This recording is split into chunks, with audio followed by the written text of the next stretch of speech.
was good. Rock on.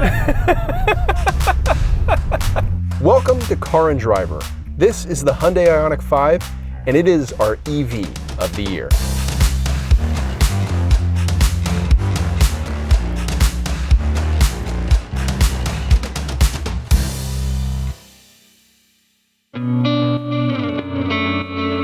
We recently gathered all the newest and significantly improved electric vehicles you can buy. To evaluate them, we measured how fast they can charge, how far they can drive at real-world highway speeds, and how much cargo they can hold. We also tested performance metrics like acceleration, braking, and handling. Lastly, we drove each of them back-to-back on the same roads for subjective analysis and feedback. To become our EV of the year, we consider 4 key attributes.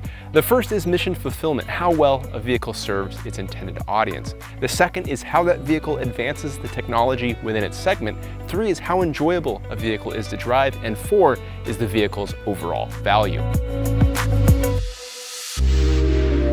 Doesn't this thing just look cool? Today's roads are dominated by these generic, amorphous, wind tunnel derived crossover blob-shaped things, and here instead is this radical collection of hard edges and rectangles, and it just looks fantastic.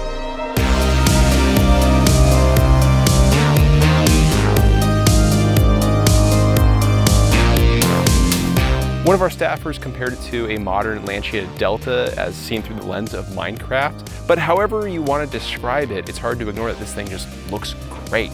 What's even better though is that it has a drag coefficient of just 0.29. That design confidence continues inside, where Hyundai isn't afraid to just try things out.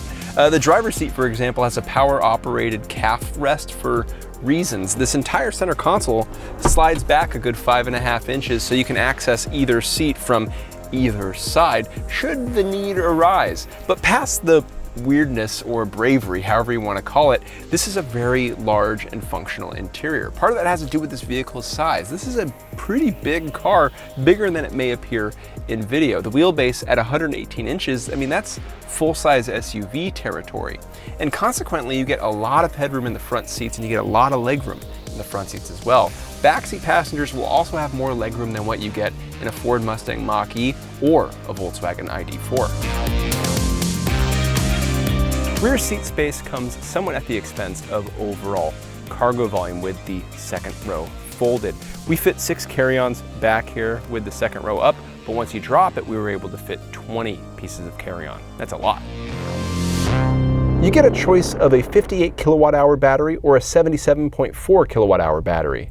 The small one is rated at 220 miles of range, while the big one offers a rating up to 303 miles with rear-wheel drive. This large battery all-wheel drive version has a range rating of 256 miles, but that includes city driving, which EVs love.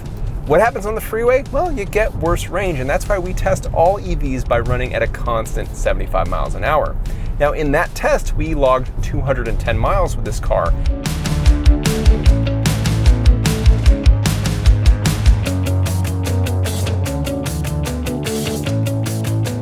Even if those range results are good enough for most people, they aren't class leading.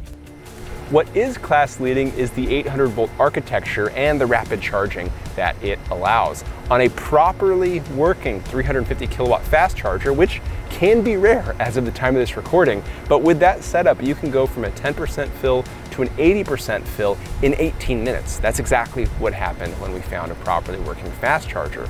And if you compare that to an internal combustion engine, that's not that much longer than what it takes to do a fuel stop with a gas brake and a potty brake as well. Now, on a properly configured 240 volt outlet at home, you can fill this thing from empty in 8.5 hours. But remember, you're not starting your charge at 0% full, so you can fully fill this thing well before you get a good night's sleep.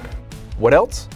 Like some other EVs, the Ioniq 5 can act like a drivable battery. With an outlet ahead of the rear seat and an adapter that plugs into the charge port, you've got 1900 watts available for tailgating or keeping the fridge cold during a power outage. What good's a car if you don't like driving it? And the Ioniq 5 doesn't disappoint there either.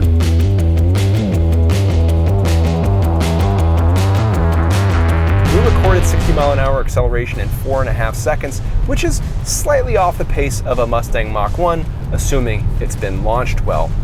What really matters though is the 4.8 second 5 to 60 miles an hour acceleration, because that's a better indicator of real world speed.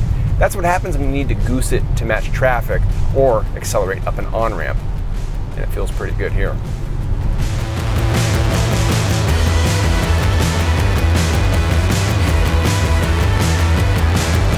What's better is that this all-wheel drive system is rearward biased, and you can fully defeat stability control. We can't wait to get some snow tires on this thing and drive it over some fresh powder in the winter. That's going to be a lot of fun.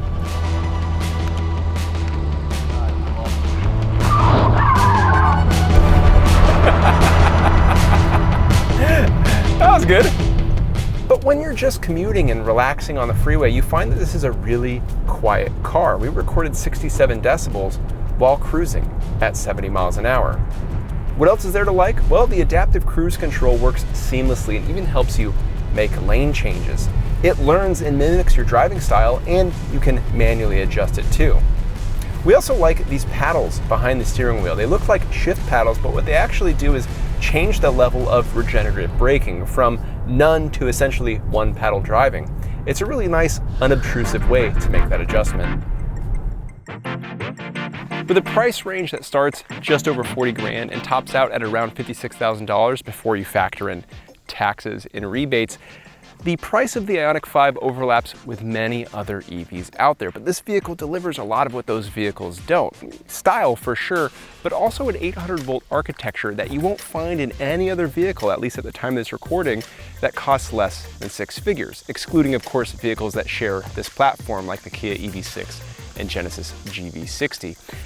The Hyundai Ioniq 5 delivers a good amount of range with an uncommonly quick DC fast charging capability, and you also get a spacious interior and a good ride. That's why it's our EV of the year.